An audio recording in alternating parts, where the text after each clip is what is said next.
안녕하세요. 오늘은 판구조론에 대해서 배워보도록 하겠습니다. 선생님이 첨부한 그 문서는 제출하지 않아도 된 거니까 그냥 수업 참고자료 학습지로 보기만 하시면 됩니다. 제출 따로 안 하셔도 돼요. 영상 보고 나중에 문제만 풀면 됩니다. 자, 여러분들 판구조론에 대해서는 중학교 때도 배웠을 텐데 오늘은 이제 판구조론이 만들어지기까지 발달 과정에 대해서 한번 살펴보겠습니다. 판구조론이라는 거는 판이 움직여서 우리 대륙이 지금 이동하고 이렇게 됐다는 이론인데 처음부터 판구조론 게 아니고 다른 여러 가지 이론들이 점점 발달이 돼서 마지막으로 판구조론까지 오게 될 겁니다. 자, 그래서 우선 처음부터 보면은 처음에는 판구조론 발달 가장 처음에는 대륙 이동설이 있습니다. 대륙 이동설은 독일의 과학자 베게너가 주장한 건데 1912년에 대륙 이동설을 발표를 했습니다. 그 전까지 사람들은 이 엄청나게 큰 대륙이 이동했다는 것을 전혀 생각하지 못했었고 베게너가 여러 가지 증거를 들어서 대륙이 이동을 했다고 주장을 하게 된 게 한 100년 전입니다. 그래서 독일 과학자 베게너가 주장했던 내용들을 보면 자, 첫 번째. 자, 여기 지금 보면은 아메리카하고 아프리카 보이시죠? 지도에서 보면은 아메리카하고 아프리카 지도를 잘라서 오려서 붙이면은 이런 식으로 일치하게 됩니다. 근데 지금 현재 노란색으로 되어 있는 거는 현재 땅이고 자, 노란색 관점으로 보면은 그렇게 완전히 맞아 떨어지지는 않죠. 자, 그런데 약간 여기 하늘색 있는 거, 바다 말고 하늘색을 보면은 빙하기 때나 이럴 때 과거에 해안선이 지금보다 낮았을 때 기준의 땅입니다. 그래서 그 해안선이 낮았을 때 기준의 땅으로 맞춰보면은 거의 들어맞는다는 걸 알 수 있습니다. 그래서 대륙 이동의 증거로 첫 번째가 이 해안선의 유사성. 즉 옛날에 이렇게 한 덩어리였었는데 떨어져 나갔다. 그렇지 않고서 엄청나게 멀리 떨어진 대륙이 두 해안선이 일치할 가능성이 없다라는 겁니다. 그 다음 두 번째 증거로 든 거는 지질 구조의 유사성인데 자, 여기 한번 보세요. 미국에 있는 이 검정색으로 되어 있는 게 산맥입니다. 에팔레치아 산맥. 그 다음에 유럽에 보면은 영국 위쪽하고 북유럽 쪽에 보면은 스칸디나비아 반도에 이 산맥들이 있습니다. 그런데 이 지금 검정색으로 칠해진 산맥들이 구조가 거의 유사합니다. 즉 이게 유럽 따로, 영국 따로, 미국 따로 만들어졌으면 구조가 다를 텐데 이게 옛날에 한꺼번에 만들어졌다는 겁니다. 그래서 대륙이 붙어 있다고 가정하고 이쪽 그림으로 한번 살펴보면은 자, 미국의 산맥, 유럽의 산맥이 여기서부터 출발해서 이런 식으로 옛날에 같이 만들어졌던 건데 지금은 대륙이 다 떨어져서 없어져 버렸고 여기 부분은 옛날에 있었을 텐데 이미 바닷속으로 들어가서 사라져 버린 경우도 있을 수도 있고 지각 변동을 통해서 그런 겁니다. 그래서 이 산맥이 옛날에는 한꺼번에 생겼을 것이다라는 게 지질 구조의 유사성입니다. 자, 그 다음 세 번째 볼 건데요. 여러분들 지금 화면에 보이는 게 뭐죠? 딱 보면 그냥 얼음 덩어리죠? 자, 근데 이 얼음 덩어리가 조금만 얼어 있는 게 아니고 엄청나게 넓은 범위에 다 얼어 있습니다. 우리나라에선 보기 힘든 게 이게 빙하입니다. 빙하. 빙하는 당연히 어디에 생기죠? 우리 보통 빙하하면 눈에 띄는 게 머릿속에 생각되는 게 남극, 북극, 빙하 이런 게 생각이 나죠. 자, 그러면 여기 한번 보세요. 자, 지금 흰색으로 나타난 부분이 지금의 남극 쪽에 해당이 됩니다. 그럼 당연히 남극은 추우니까 얼음이 얼어서 빙하가 많겠죠. 그래서 이런 식으로 빙하가 과거의 남극 지방에도 빙하가 이렇게 얼었었는데 과거의 대륙 분포하고 지금하고 틀립니다. 자, 그럼 봅시다. 과거에 빙하가 이렇게 퍼져 있었는데 나중에 대륙이 따로 떨어져서 계속 대륙이 이동하니까 그거 따라서 이동을 해버리는 거예요. 그러면 이 빙하 흔적이 처음에는 모여 있었다가 다 흩어지겠죠. 그래서 자, 현재 지도 관점에서 보면은 자, 여기는 남극은 그대로 아래쪽에 있으니까 추운 지방이 있어서 그대로 빙하들이 유지되고 있습니다. 자, 그런데 과거에 남극에서 있었던 땅이 이렇게 올라간 부분이 자, 여기는 인도고요, 호주고요, 아프리카고, 남아메리카고 이렇게 됩니다. 그러면 여러분 지금 한번 생각해 보세요. 인도가 더운 나라예요, 추운 나라예요? 적도 부근에 있으니까 당연히 더운 나라죠. 근데 인도의 옛날에 과거 땅 구조를 살펴보면은 빙하가 있었던 흔적들이 나옵니다. 그게 이 흰색 부분이 빙하 흔적이 있는 부분입니다. 그럼 만약에 대륙이 이동 안 하고 계속 이대로 유지됐다면은 절대로 빙하가 적도 부근에 있을 수가 없잖아요. 그런데 지금 빙하 흔적이 땅파 보면 나온다는 것은 과거에 이 인도나 아프리카 이 대륙들이 과거에는 추운 지방 쪽, 남극 쪽에 몰려 있었다라는 의미가 됩니다. 그래서 이 빙하 흔적도 대륙이 이동한 증거로 제시가 된 겁니다.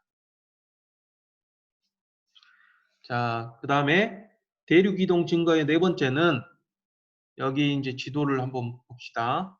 자, 브라질 쪽에 있는 남아메리카에 있는 대륙에 나오는 이 화석하고 아프리카 쪽에 나오는 화석. 자, 이 둘은 둘 다 육지 파충류입니다. 육지 파충류. 바다를 못 가요.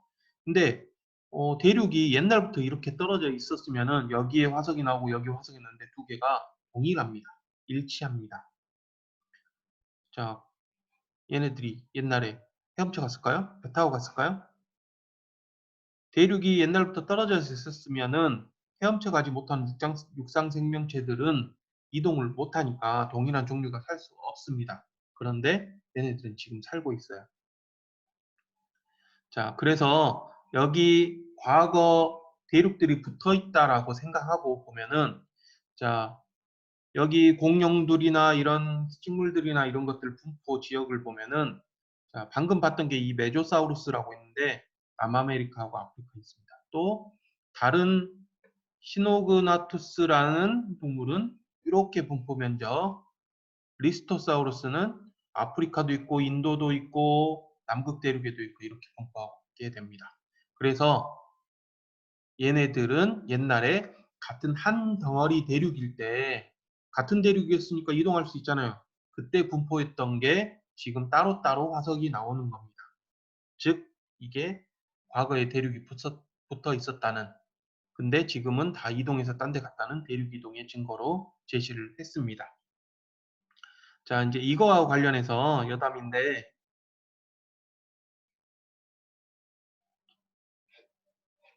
자, 요거 한번 봅시다. 자, 여러분들 호주예요, 호주. 오스트레일리아. 자, 호주는 대륙이 이동할 때 조금 더 나머지 대륙보다 빨리 떨어져서 나왔습니다. 즉 대륙이 천천히 분리가 되면서 나머지 대륙들은 그래도 조금이라도 더 오랫동안 붙어 있었는데 호주는 빨리 떨어졌어요. 그래서 특이한 게 뭐냐면 생명체들이 좀 다릅니다. 자, 여기 보면은 호주의 대표 동물들 보이죠? 코알라도 있고 캥거루도 있고 자, 그런데 여기 이제 봅시다. 자, 여러분들 보통 동물들 보면은 포식자들이 있는데 여기 지금 보이는 것들은 사자 있고 호랑이 있고 표범도 있고 치타도 있고 하이에나도 있고 뭐 제규어도 있고 오소리도 있고 자, 이것들은 고양이과 포식 동물들입니다. 우리 일반적으로 포식 동물 중에서 제일 센 게 이런 고양이과 동물들이죠. 사자, 호랑이 생각하시면 돼요. 그러면 이 사자, 호랑이는 자, 우리나라 호랑이 백두산 호랑이 있죠. 조선시대 때까지만 해도 호랑이 살았습니다. 그 다음에 중국도 당연히 호랑이가 중국 쪽 분포하고 그 다음에 인도까지 호랑이가 살았어요. 아프리카 쪽에는 사자들이 살죠. 사자, 그다음 치타, 표범 이런 것도 아프리카 쪽에 살고. 즉 지금 유라시아 대륙이나 아프리카나 이런 데는 다 연결이 되어 있었기 때문에 이런 고양이과 동물들이 진화해서 여기저기 퍼졌습니다. 그래서 이 동물들이 가장 큰 포식자입니다. 그런데 방금 캥거루나 코알라를 보면은 호주에서 제일 이 동물들이 포식자는 아니고 하여튼 제일 번성한 동물들이에요. 그러면 만약에 코알라 특징 알죠? 느리죠? 나무에 붙어 살고 나뭇잎 먹고 살고. 근데 이 동물들 지금 우리나라에서 살았다 그러면은 과거에 우리나라 살았다고 생각하면은 코알라는 분명 없이 멸종했을 겁니다. 왜냐면 다 잡아먹혀서. 그러면은 이 코알라가 지금 호주에서 잘 살고 있는 거는 포식자가 없기 때문이에요. 자, 캥거루도 마찬가지인데, 캥거루 여기 보세요. 근육 보면은 힘 엄청 세게 생겼죠. 자, 캥거루는 육식동물일까요? 초식동물일까요? 힘 엄청나게 센데도 얘는 초식동물입니다. 얘 육식이었으면 큰일 날 뻔했죠. 자, 이 초식동물은 천적이 없으니까 자기가 가장 강한 거예요. 안 잡혀먹고 사는 거예요. 포식자가 거의 없으니까. 자, 이유는 대륙이 옛날부터 떨어져 나와서 포식자가 이쪽으로 넘어가서 진화를 안 했어요. 자, 그리고 좀 특이한 점은 호주에 사는 동물들은 구조상도 좀 특이한 것도 있고 얘들이 새끼 낳아서 키우는 것도 좀 특이한 게 있는데 우리 보통 우리 주변에서 볼 수 있는 동물들이 고양이, 개, 뭐 송아지 이런 것들 있죠. 보통 어미 크기에 따라서 새끼 크기도 대충 비례합니다. 그래서 우리 고양이나 강아지 새끼들 작죠. 그 다음에 송아지는 새끼도 크죠. 그 다음에 포유류 중에서 가장 큰 게 코끼리인데 코끼리는 태어날 때부터도 엄청 큽니다. 사람에 비하면. 임신 기간도 훨씬 깁니다. 자, 이런 식으로 보통 우리 주변에 볼 수 있는 동물들은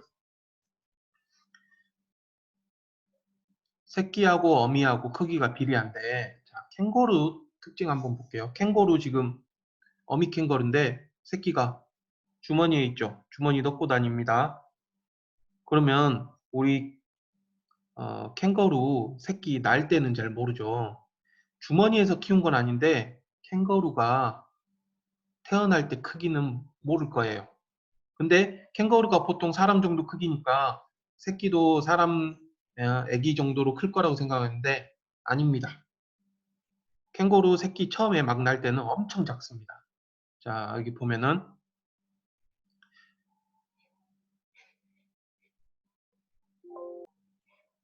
자, 지금 보는 게 캥거루 새끼입니다. 지금 사진 크기가 가늠이 안 될 텐데 여러분들 새끼 손가락보다 작다고 생각하시는데 엄청 작습니다. 밀리미터 단위입니다. 그러면은 어미는 엄청나게 큰데 새끼가 이렇게 작거든요. 이 새끼가 태어나서 어미 그 주머니 속으로 들어가서 젖 먹고 계속 주머니에서 무럭무럭 크는 겁니다. 그래서 우리 주변에 볼 수 있는 동물들과 틀린 게 새끼가 너무 작아요. 자, 그 다음에 또 특징. 호주에 사는 생명체 중에서 특이한 게 여기에 있습니다. 오리 너구리예요. 오리 너구리. 얘는 오리일까요? 너구리일까요? 그 다음에 보세요. 조류일까요? 포유류일까요? 그러면 자, 요게 오리 너구리 알입니다. 그러면은 새끼를 안 낳고 알을 낳네? 알을 낳으면은 조류? 센가? 이렇게 생각을 할 수 있는데 어, 오리 너구리 이거는 포유류입니다. 희한하잖아요. 알 낳는 포유류. 그래서 세계에서 딱 두 종류 있습니다. 알을 낳는 포유류, 난생 포유류라고 부르는데 오리 너구리하고 고슴도치 중에서 한 종류 있어요. 근데 다 호주 쪽에 있습니다. 즉 우리 주변에 볼 수 있는 동물들하고는 진화를 조금 다르게 하는 거예요. 이미 예전부터 떨어져 나와서. 그래서 호주 동물들은 다른 곳하고 좀 다릅니다. 이런 특징들이 있습니다. 이것도 다 대륙이 옛날부터 떨어져 나왔기 때문에 따로따로 진화를 한 거예요.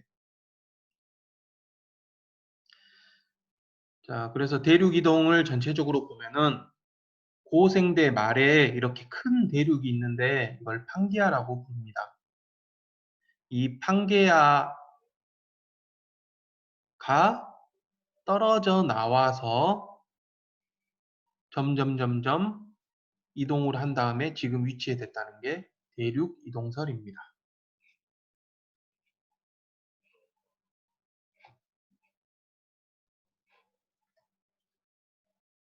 자, 대륙 이동설이 이렇게 처음에 주장을 했는데 과학자들 사이에서는 받아들여지지 않았습니다.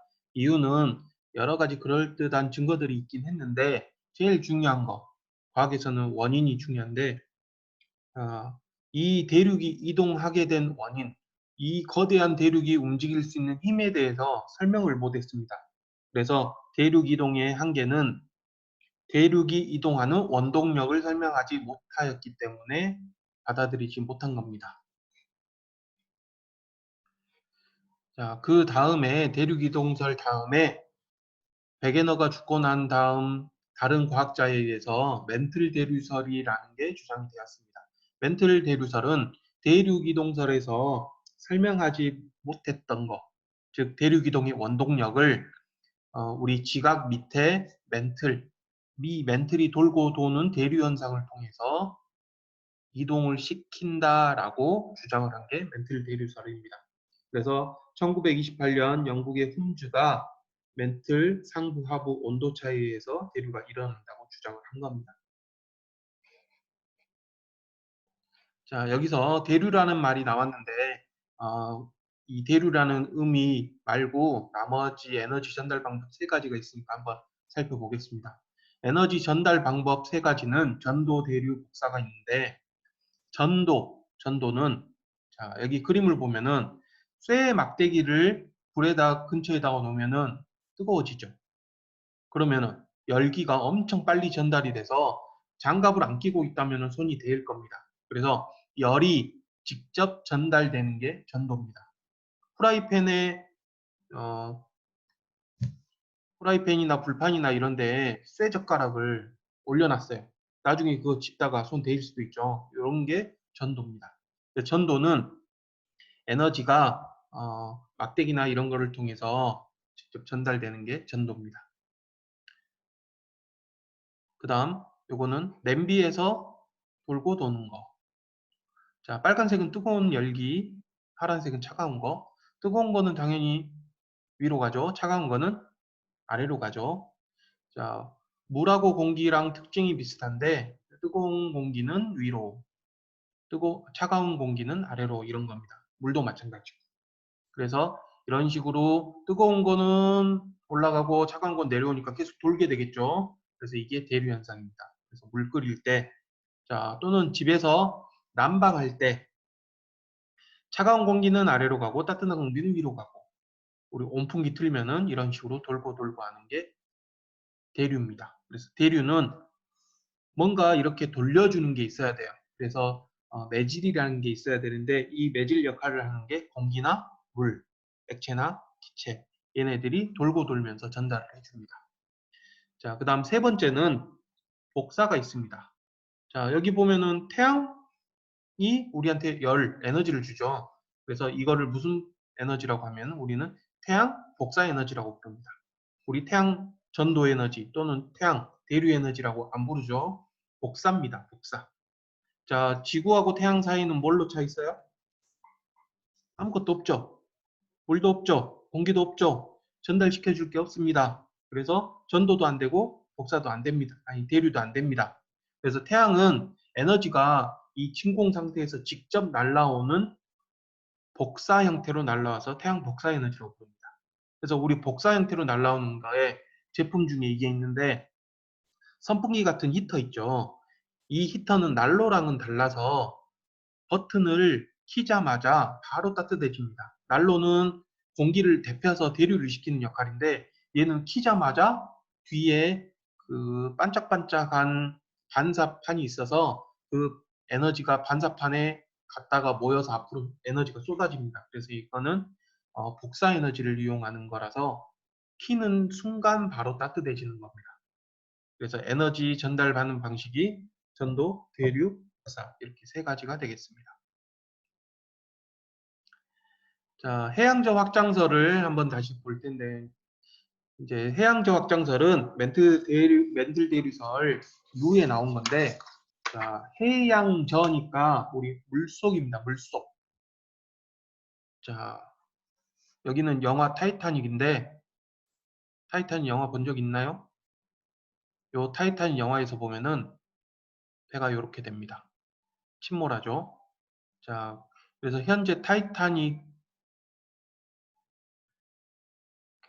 자, 현재 타이타닉이 물속에 가라앉아가고 있는 모습을 잠수함이 타고 가서 촬영한 거거든요. 자, 여기 지도 프로그램을 다시 한번 보겠습니다. 자, 우리 보면은 우리나라 근처를 한번 볼게요. 자, 바다가 색깔이 다르죠? 연한 부분도 있고 진한 부분도 있고 하는데 수심에 따라 다릅니다. 우리나라 근처 여기 서해나 남해는 수심이 100m도 안 돼요. 그런데 여기 깊은 바다는 수심이 얼마 정도 되냐면 수심이 5,000m, 6,000m, 4,000m 이런 식으로 나옵니다. 자, 방금 봤던 타이타닉은 100년도 더 지났죠. 영국에서 출발해서 미국 쪽으로 쭉 오다가 빙하랑 부딪혀서 침몰했습니다. 그래서 이 타이타닉이 침몰한 지역을 가서 보면은 자, 여기입니다. 물속으로 한번 들어가 볼게요. 자, 이런 식으로 타이타닉이 침몰한 게 물속에 이렇게 절반으로 쪼개져서 침몰했기 때문에 근처에 이렇게 떨어져 있습니다. 수심은 마이너스 3,800m. 그러면 수심 3,800m면 대략 반올림에서 4km 밑에 떨어져 있으니까 건져 올리기는 힘들겠죠. 그래서 잠수함을 가지고 아까 촬영했던 게 그겁니다. 자, 그래서 이런 식으로 지금 잠수함으로 타고 가서 발견할 수 있었지 그 전에 기술이 없을 때는 발견하지도 못했어요. 자, 그러면 잠수함이 제일 발달된 게 언제냐면은 자, 이 잠수함은 2차 세계대전 때 전쟁할 때 쓴 전쟁용 잠수함입니다. 유보트라고 독일에서 가장 발달했던 잠수함인데 2차 세계대전 때 잠수함을 가지고 전쟁을 했었는데 전쟁이 끝나고 잠수함 기술이 쓸모가 없잖아요. 이 기술을 가지고 탐사선을 만들어서 해저를 탐사를 했습니다.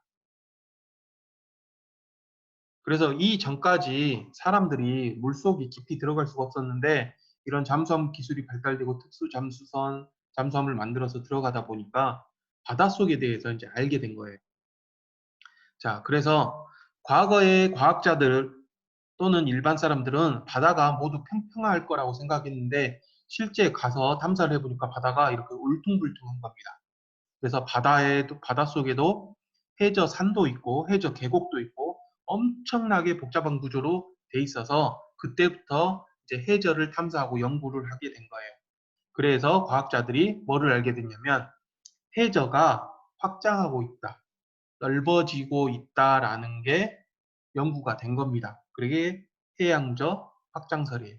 그럼 여기 봤을 때 양쪽으로 계속 벌어지는데 밑에서 마그마가 올라옵니다. 이 마그마가 올라오면은 양쪽으로 벌어지게 돼 있고 대칭적으로 벌어지게 돼 있어요. 그러면 여기 가운데는 이제 막 새로 생기는 부분이라서 가운데일수록 가장 젊은 돌이 만들어지고 멀면 멀수록 돌이 나이가 많습니다.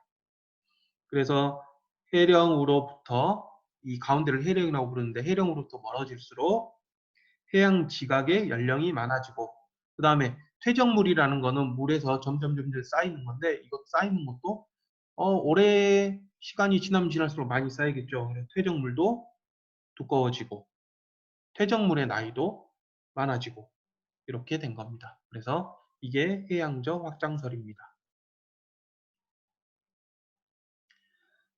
자, 여기서 잠수함을 타고 수심을 계속 측정한 건 아니고요.